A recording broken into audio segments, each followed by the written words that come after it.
श्री हरये नमः। श्री गुरुभ्यो नमः।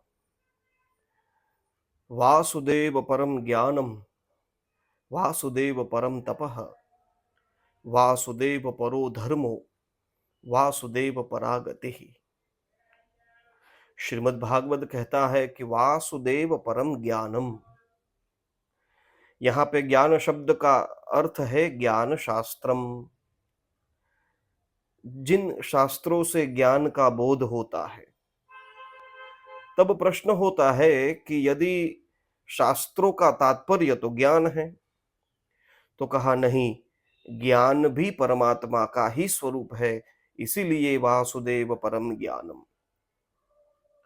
फिर कहते हैं वासुदेव परम तपः, तपोत्र ज्ञानम। श्रीधराचार्य जी कहते हैं तप शब्द का अर्थ यहाँ पे ज्ञान है। मुंडकोपनिषद में श्रुति है यस्य ज्ञानमयम तपः, अर्थात तपस्या अर्थात ज्ञान। तो ज्ञान का तात्पर्य, तपस्या का तात्पर्य भी भगवान वासुदेव ही है। वासुदेव परो धर्मः। धर्म किसे कहते हैं?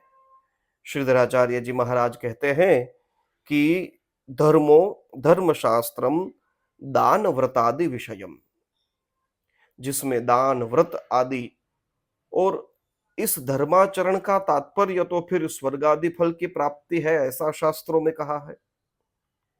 तब कहते हैं कि वह स्वर्गादि फल का सुख, वह आनंद भी जिनके अनुभव रूप ज्ञान जन्य के एक अंश मात्र से उत्पन्न हुआ है, इसीलिए वह स्वर्गादि फल भी भगवान वासुदेव में ही सन्निहित है। इसीलिए वासुदेव परो धर्म।